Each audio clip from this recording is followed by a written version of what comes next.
Good afternoon, everyone. My name is Nicole Fernandez. I'm with Wayside Recovery Center, and I would like to welcome you to Pregnancy Loss Isn't Always Rainbows and Sunshine with Stephanie Crawford.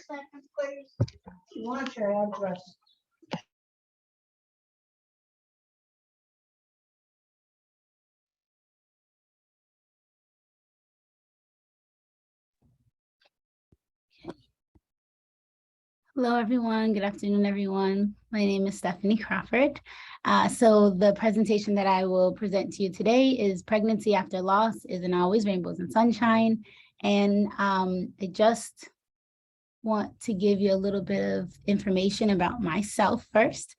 My name is Stephanie. I am an educator, an advocate, a doula, a mother, and so much more. As an educator, I am currently a public school teacher in the city of Boston, Massachusetts. I teach early childhood education. I'm a kindergarten teacher, but I've done early childhood anywhere from 0 to 5 and a little bit more.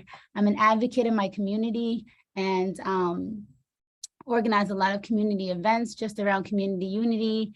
I am also the founder of a nonprofit that promotes healing through trauma, after loss, but it stemmed from working with families that have been affected by pregnancy and infant loss. Through that experience, I became a doula, and so I do assist and support families emotionally and physically as they birth their children through preconception, pregnancy, and as well as postpartum. And I'm also a mother to one child in heaven and one living child who is 3 years old. Most importantly, I strive to be a voice for those who feel unheard and a light for souls who feel lost in their darkness. So this presentation is to bring awareness and understanding to the ways that these maternal health issues that you see on the screen affect mental health and so that we can normalize the idea of addressing these issues and getting the proper help necessary. So some of the facts that come up according to the CDC, approximately 1 in 4 women lose their babies during pregnancy.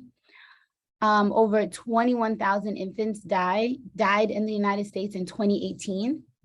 And then about 10% of women in the United States have trouble getting pregnant. And so these are all issues that affect our mental health as birthing people. My motherhood journey started with my son, Simeon, when 11 years ago, when I was 39 weeks pregnant, he was stillborn. I had no idea what that even meant. I was 23 years old. I was very confused, discouraged, and I really felt alone and much support. I had a lot of people with me and around me, but I did feel alone in a room full of people. There was no cause. He just stopped moving, and we really got no real answers except that maybe something happened with the cord. It wasn't until I started to share my story and started my nonprofit that I realized that I in fact wasn't alone. Many women and families had experienced this or a similar type of loss. So just for informational purposes, types of pregnancy loss include embryonic pregnancies. This is where the egg is fertilized, but it never develops into an embryo. Miscarriage, where a pregnancy is lost before 13 weeks of pregnancy. It can also be called a spontaneous abortion. Ectopic pregnancy is where the fetus develops outside of the uterus. So this might be in a fallopian tube, the cervix, or the pelvis or abdomen. A molar pregnancy is where the placenta and fetal tissues do not develop normally. A stillbirth is when the fetus dies after 20 weeks of pregnancy. So anytime after 20 weeks is a stillbirth. An abortion is a termination of pregnancy, and this can be due to many different circumstances. It can be life circumstances. It can also be medical circumstances. Premature birth is when a child is born before 35 to 37 weeks of pregnancy, and the child may not be strong enough or have the organs that they need to live. Sudden death of an infant is when a child is born and a family takes them home, but they may die for many different reasons. And so this is sudden death of an infant. So overall, no mother or family should have to go through this alone. And this is where the support of resources, organizations, family members, and loved ones comes in. As I said earlier, the grief of losing a child can make you feel alone in a room full of people. I did not know that this was normal. So yes, this is a normal feeling. It kind of made me feel a little like honestly crazy, but it is normal to feel that way. And so often you have to seek out other safe places other than your family, because there's a lot of people that don't understand. They want to be there for you, but they don't understand. So it's important to seek out different safe spaces, which we'll talk about a little bit later. Whether you have a living child or not, you still go through the postpartum stage. And so there are many birthing people that struggle in this area, especially if there is a loss, but birthing people can struggle even when they have a living child. Reasons women may struggle through the postpartum period after loss is a lack of resources or knowledge of resources. This is not a lack of resources or knowledge of resources around loss. So again, you have people around you there, even being in the hospital, and there's not many resources that help you get through the process or tell you what to do next. So it's easier to slip into a depression. Cultural or religious beliefs around not talking about what's going on, around not honoring the baby in a certain way can allow a birthing person to go into a depression. Stigma around mental health. So not family members or cultural community not thinking it is normal to get mental health support. Talking to a therapist is, some people may say weird. Lack of awareness in the community. So just not your community really not understanding what you're going through. And so little to no personal connection to hospitals or doctors. So many people feel like when they experience a loss, because there's no child to take back to the hospital to reach out about, they kind of just feel like the hospital stop where they are and say, okay, this, see you later until you have another baby. And so families feel like they cannot reach back out. Okay. It's important to understand that postpartum depression and grief look very similar. Both can grow to be much worse and can be harmful to mother, to child, or to the whole family unit. Signs of postpartum depression, so feeling deeply sad, guilty, or overwhelmed, big emotions and lots of tears, avoiding loved ones and regular activities. Signs of grief, unstable emotions, feeling deep sadness, inability to think about things other than loss, withdrawing and wanting to be alone. So these are very similar and can often get confused. Some people will have these signs and symptoms, and the people around them or the professionals around them may say, oh, they're just sad. And it can often be postpartum depression, which can evolve to many bigger mental health issues. And so it's important to, as a birthing person, to check yourself out. There's different screenings that your doctors can give you, but it's also important for loved ones and family members around to be paying attention to what their loved ones are saying, how they're acting, and their regular activities and how much they're involved. So after many years after my son Simeon was born, so about 8 years, was stillborn, I then had a son named Amani. So before he was born, I obviously went through that pregnancy experience and realized that it's a whole other level. It can be very triggering and you can go through many emotions, and I was not aware of that. And so I felt that it was very important to be transparent about how I was feeling so that other people could understand. So sometimes when you have a child after a loss, it's called a rainbow pregnancy. And most people are very excited for you, especially when they know that you have experienced a loss. And so what most people think it feels like is lots of excitement. You're preparing, you can envision what it will be like. You have regular doctor's appointments and you're just going in and everything feels great and you're excited to be there, and that you have lots of family support and help. Often what it can feel like is anxiety. You can feel fear. I know that for me, I was not able to feel excited for a long time. And so I was anxious with every movement, with everything that went on. You can feel like you're not able to see the future. It's hard to envision what is to come. It's hard to see, especially when it is your first loss. But even when you experience a loss, it kind of takes your innocence away. And so you're not able to see yourself sometimes holding a baby in your arms until it happens. Your doctor's appointments can feel very scary. Ultrasounds can feel, it can take you back to that time where you were on the table maybe and they told you that your baby didn't have a heartbeat. Or to that time where if you experienced an abortion or another procedure, it may feel like, you may bring you back if a doctor has to use a speculum, or different things trigger you. And so your doctor's appointments aren't always very happy. They may be full of tears. You may feel anxiety every time you go, thinking that you're going to get bad news. And then family support, whether you have it or not, can be triggering. The things that family members say can be triggering, excuse me.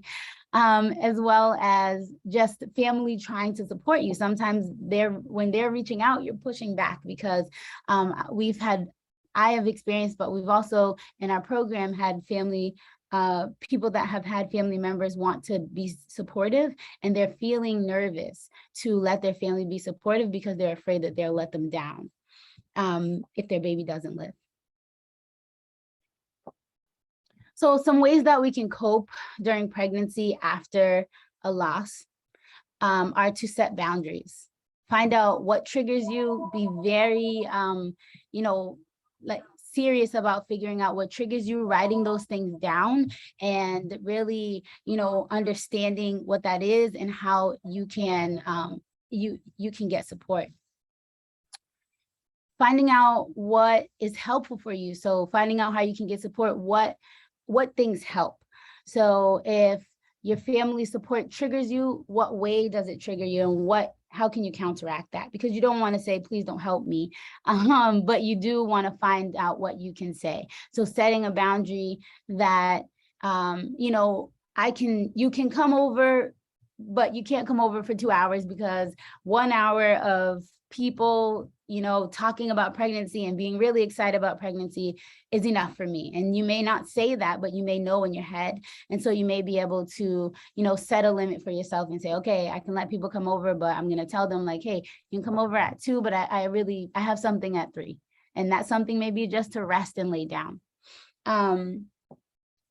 And just doing more of what feels good for you and being very serious about setting the limits of not doing things that stress you out. Not, if going places with certain people stresses you out, not doing it. Just different types of work or different types of conversations, if they don't feel good for you, not doing it because you want your body to feel as stress-free as possible. And sometimes just being a people pleaser while pregnant and while feeling all of this anxiety would really stress you out, even when it doesn't feel like you're doing a lot of work. Finding support is another way to cope. Family and friends can be helpful, but you may need to reach out to other organizations. So for example, you'll hear a little bit more about it, but in my organization, we do work with families that have experienced pregnancy and infant loss and they're pregnant again. And sometimes just being in a support group, sitting down around a table or in a Zoom meeting and just saying, oh, I felt stressed out today, or I was so nervous today, or did you guys feel the same when you went to this doctor's appointment? It's helpful, just to be around people that understand, just to be around experts in the field that can help you. And then even getting a therapist is really helpful and was very helpful for me. Being honest. So doing body scans to see how you're feeling physically, mentally, and emotionally, and being honest about that. So I know for me, I needed to sometimes, I felt nervous, or if I saw something that I didn't like, or something didn't sit right with me, I was calling my doctor and saying, I need to come in. Can you just hear the baby's heartbeat? Can we just check on certain things? And that was really helpful for me. And often when healthcare professional knows that you have experienced a loss, they will support you in that, and they will allow you to come in and give you the parameters of when you can come in, or when to call, or what to say, so that you're not feeling like they're going to think I'm crazy, or it's silly of me to keep calling and coming in. But sometimes you need that, and it's important to be honest about that, because if you're feeling physically not well and you push it off, it could be something. But it may not be, but it could stress you out mentally, or emotionally, and you really want to address that. If you're feeling worried about something, honestly, something really doesn't feel right, something really hurts, letting your family members know so that they can advocate for you, or yes, calling your doctor. So these ways to cope during pregnancy are good for people who are pregnant after loss. They're good for people who are pregnant anyway. But they're also great for people who are supporting these people. And it's really important for support people to know how to help their loved one cope, how to help their loved one get through this, because the more that we as support people can say the right things and do the right things, the less that this person feels alone and like no one understands. So as I said, I became a doula after my son Amani, but I really, really decided to become a doula because I had one when I was pregnant with Amani. I knew that I kind of wanted to be a doula, but then I experienced it for myself and realized how helpful doulas were. And so another support or resource that families that are pregnant after a loss, or families that are pregnant in general can utilize, is a doula. So according to Dona International, which is a doula training company, a doula is a trained professional who provides continuous physical, emotional, and informational support to a mother before, during, and shortly after childbirth to help her achieve the healthiest, most satisfying experience possible. So doulas can be available via the phone, via text, in person. You can set up a schedule with your doula on how often you want to check in with them. Doulas are not medical professionals, but we can help physically with comfort measures and, helping your support person, whether it's a spouse or someone else, give you the right comfort measures, and we can help figure out what, before you're in labor, what feels right. We can help you learn to advocate for yourself. We can help advocate for you, and we can help your family members, your support people, advocate for you as well. And suggesting a doula to a birthing person is really awesome as a support person, because many people don't know what doulas are. Doulas are becoming more accessible. They do cost money in certain areas depending on where you are, but different areas are trying really hard to make doulas more accessible for families that may not otherwise be able to afford them. There are community doulas that have sliding scales. There are community doulas that have pro bono services. Sometimes they have certain spots for free services. So it's important to just look into that and see what's available. So once your baby is here, the anxiety and the fears and all of the things that you're feeling doesn't go away. If you are pregnant after a loss, the feeling of grief doesn't go away. And sometimes it's magnified when your baby gets here.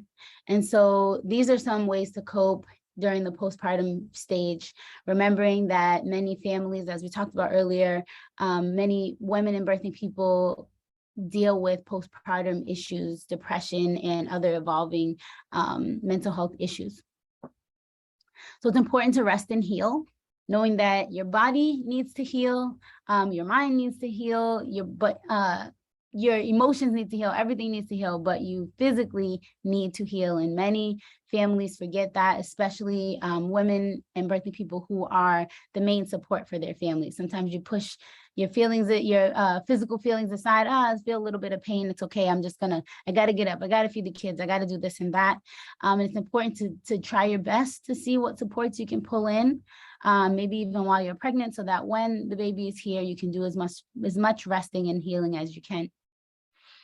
It's important to find support, not only to rest and heal, but the same support that you needed when you were feeling anxious and feeling uncomfortable and worried and needing someone alongside you, whether it's a doula, a therapist, a grief support group, a new moms group, whatever support you can find. It's really important to either continue that support or reach out to find support, because the postpartum stage, you need as much support as you can.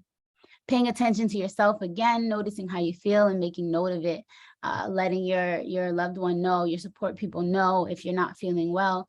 Are you having a lot of headaches? Are your feet and legs still swelling? Some of those things you feel like, it's okay, but oftentimes it's something that needs to be addressed. And so it's important, just like before, hey, I don't know, doctor, I really need you to check this out. It's important to do the same thing. So honoring your angel. So yes, we have a new baby here, and no, you don't have to forget your baby that you lost. It's important to honor your angel if that is what you want to do. Remembering them and finding ways to add them into your new life. Sometimes we often have many mothers that express not knowing, if it's okay, or they feel like they're just forgetting their child when the new child comes. So finding ways, do you have a special teddy bear? Is there a special blanket that you can give the new baby? Is there a picture that you can take where you are adding in a symbol for the baby that you lost? But, doing what you can and what feels right for you to honor your angel and not feeling weird or like it's not okay, knowing that you can. And again, with finding support, the support that you find can help you honor your angel. Making memories with your child, so taking lots of pictures, making sure that you're in the pictures and doing things to keep yourself present in the moment. Often when we're not feeling present in the moment, we kind of get in our heads, we start living in our heads, and that's how we start to perseverate over the grief, over the guilt, and over whatever thoughts postpartum depression might bring. And so we want to stay as present as possible so that those don't get the best of us. Visualizing the future. I don't know if I expressed that this was really hard for me. So it was hard for me during pregnancy to see like, oh, I'm gonna have a child. It was really hard. And I had to do like really serious work to imagine my child being with me and like writing down in my journal, this is what my child might look like. This is what will happen. This is when the baby comes out, we're going to do this, like just so that I could visualize it.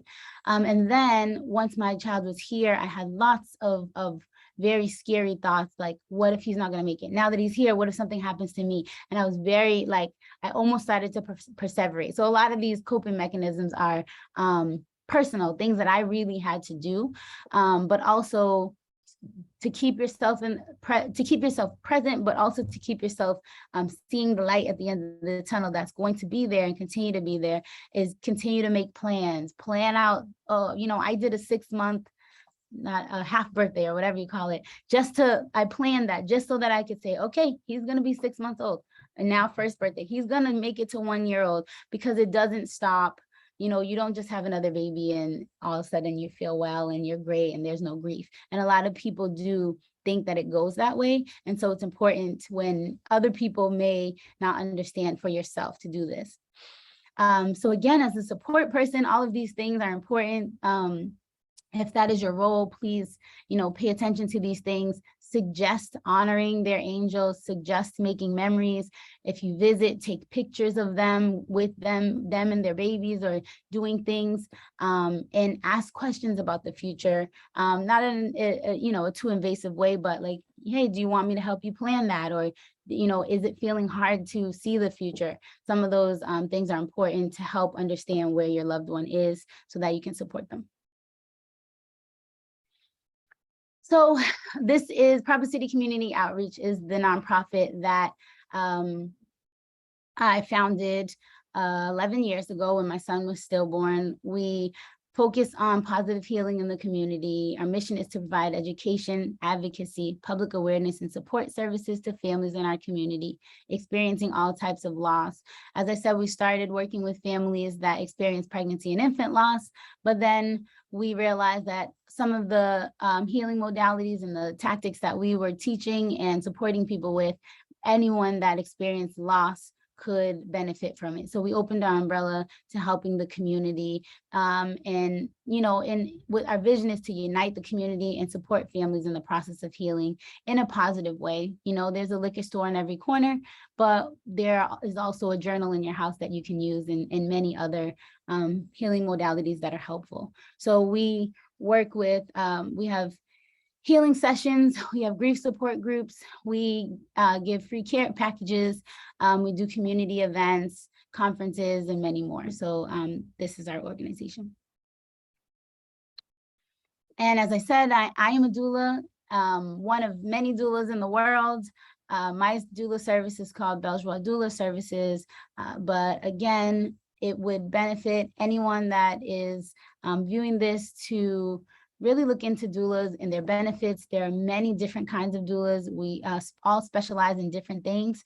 And so it's important to see what doulas specialize in and how they can support women and birthing people, because it's really a great, from my personal experience, it was really great. It was really supportive. And, I strive to support people in the way that I was supported.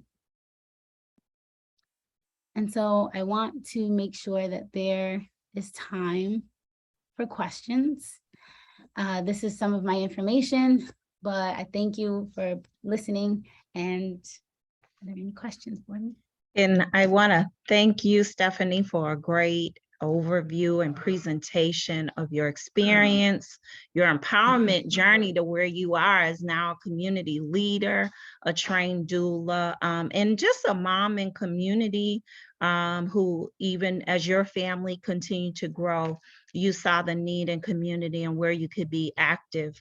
I apologize, I had a little technical difficulty earlier. And so I do want to still read Stephanie's bio to you.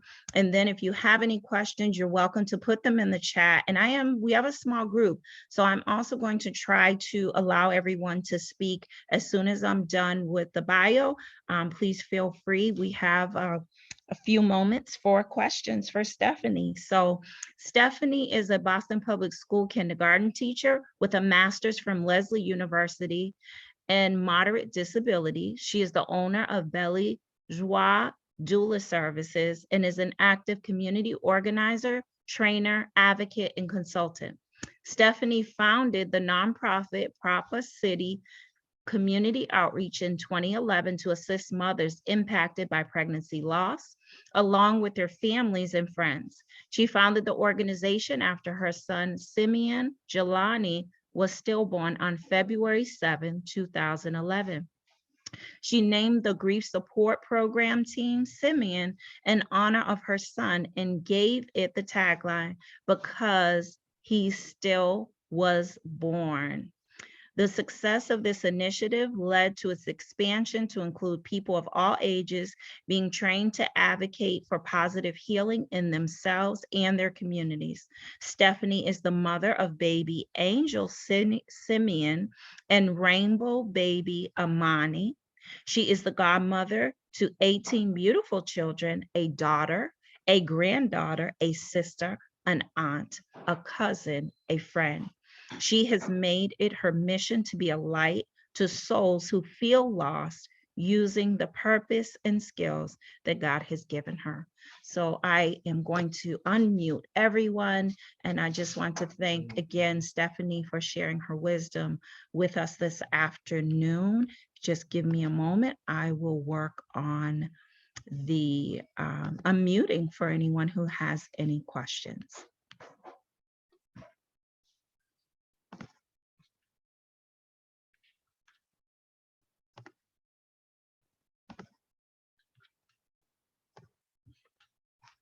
And I'm just looking to see if I see anything while I am trying to unmute everyone. Let me see. So trying to find the easiest way to do that. I'm sorry.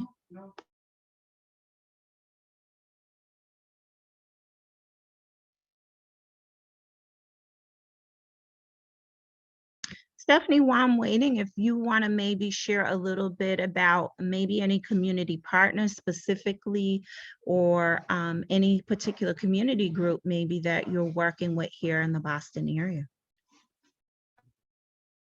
Sure.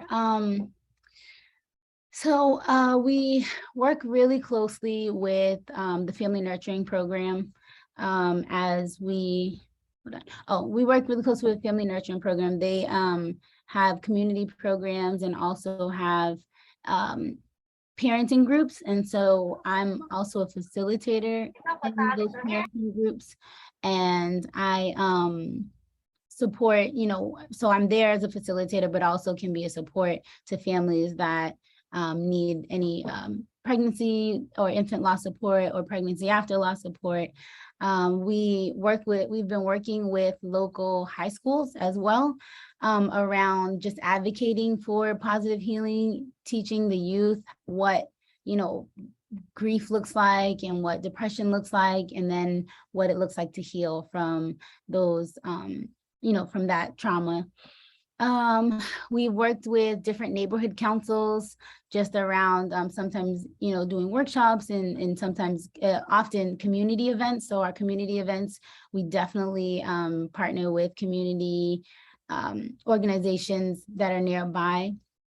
I've most recently been working with Beth Israel Hospital around kind of in a double role with the pregnancy and infant loss support, but also as a doula, and getting doulas kind of in the door and getting doulas to kind of work more closely with the hospital staff and allowing staff to kind of understand what doulas do. And yeah, so we partner more with community organization, community councils, community organizations that work with families. We've been working with the high schools, and then we're getting more into hospitals. Our main goal is to get into hospitals to kind of be like first responders when people experience loss, because the best way to work with these families is, as soon as they experience their loss. We often get families that have experienced loss, and then they're kind of like reaching out, trying to figure out where to go for about 3 months, and then they find us, and we want to be there closer to when they experience their loss so they can really get the support they need.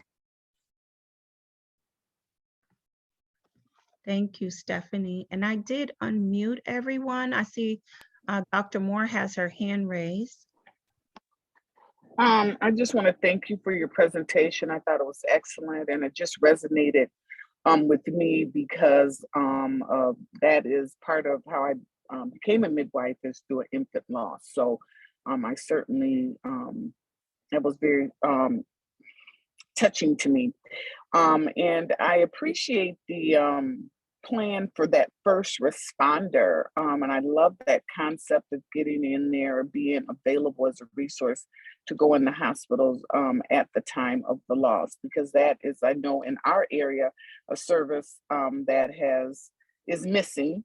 And I think there's a lot of, there's not a lot of resources for infant loss, at least in our area, Minneapolis. And in the past, we've done some programs to try to recognize those losses for mothers, just a space where they could come together and bring in and kind of have a memorial service to give women closure and ability to share their grief, and also to celebrate those babies. And it sounds like there's still a need. I've been wanting to get back and do more of that. And hearing your presentation has just encouraged me to do so. So thank you very much for a wonderful presentation and all your wonderful work. Thank you so much. And feel free, I'm gonna, hopefully I put our website. feel free to share. Throughout the pandemic, we were able to kind of expand because, Zoom and different ways that we were able to work with people in different areas. So we're not, biased to working with other communities and other states. So if we can help at all, even for the time being until other resources are found in the area, please let me know. We would love to help.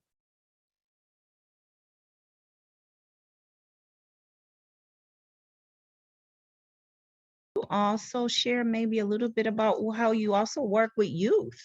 You also engage young people, and maybe share about the different opportunities that it's just amazing. As an educator, as a doula, you're really trying to reach many generations in community. And our maternal infant health series is about how do we build this network. And even though I am in Minnesota working St. Paul, I'm a native Bostonian. And I really have been impressed by working with community members like Dr. Moore here in Minnesota. Many of our Minnesota Health and Human Services, public health nurses, we're really trying to build a network, not just in our local areas, but learning nationally. So maybe you could share a little bit more about that. Yeah, so we started working with a school on Saturdays, and it was kind of like they needed some enrichment or something to do. And so we were like, yeah, we can get in there. And when we started talking to them and really having a conversation with them about just like, what does this look like for you? What does loss look like? What does grief look like? We realized the importance of really in educating the youth about one, that they can experience all of these big failings that adults experience. But two, that when things are left unhealed or untouched, that these big emotions come up, and they come out in different ways. And so when we spoke to them about that, they were able to identify that in their family members and people that they know, oh yeah, my aunt, my uncle passed away, and my aunt still talks about him all the time, but she's also so mean. And it's like, well, what do you think that means? And we were able to pick through that. But also we start our programs now with the idea that, you're on summer break, and when you wake up your first day on summer break, you go to the refrigerator and you go to open it because you're about to have a big breakfast, and there's nothing in the refrigerator. What do you feel? And they start naming all these things. I would be so angry. I would blame my sister. She ate that food the day before. I would feel like this. I would be sad. I would just go to my bed. I would cry. And we explained to them, that's grief from a loss. And loss doesn't always mean when someone dies. And so that always helps get the wheels turning. And then from there, we kind of, after we're pulling those apart, and then we kind of talk about each time, what are some things that can help? Then we go out into the community, and we're really, sometimes we interview, sometimes we just survey, sometimes we're just, sitting in a space and observing what's going on. And they're able to have conversations with people about grief and loss and what that looks like and what comes up. And they learn so much. And they're like, this person said they don't even heal when something happens. They don't even try to heal, or they just brush it off. They don't have emotions. This person said this person said that.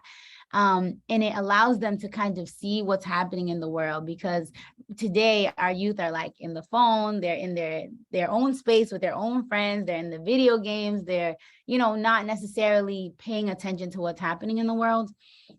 But then growing up and getting older and saying this person's mean, this person does this, that they're this way, and not really understanding that sometimes, they say, oh, the alcoholic, there's a person that's an alcoholic, and then they kind of just push them off. And it's let's address that. What happens? How does this happen? How does someone, turn, what that's called is they're turning to a substance for a reason. And why is that? We don't want to just label people.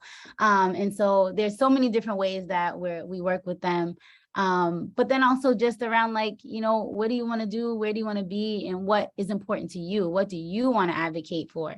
And showing them that this is how we advocate for our cause, but pregnancy and infant loss may not be your thing. Healing, loss, and trauma may not be your thing. What's your thing? And how can you use your voice to advocate for that? So We work with youth in high school, but we have done middle schools. We have done even younger. We have a youth board that that once a year we get, and they help us plan different things.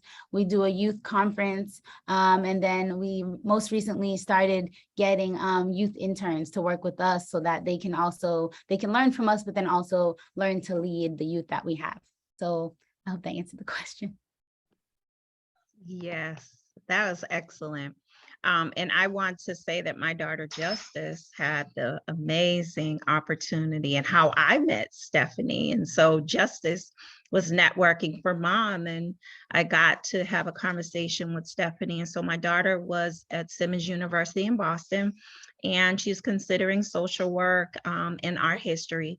And she had the opportunity to actually go to the John D. O'Brien High School, which is a longtime African-American leader in our community. And he was a college dean when I was at Northeastern, and was for community. And so I felt like it was this whole legacy thing that was connecting me back to Stephanie. So when you talk about community, right, she doesn't know her mom has roots in Boston, went to school with John D. O'Brien's son and knew him, and he knew my aunt. And like, there's this legacy that Stephanie is stepping in, and I feel that positive energy. But for my daughter, who is a very quiet young girl, right, a young African-American girl who may someday have children, right, was able to go to young students and just talk about her college experience and talk to them about college readiness. So I just really hope that everyone sees that this conversation today, and even Wayside, we're trying to expand, like, how do we get this messaging out when we talk about addressing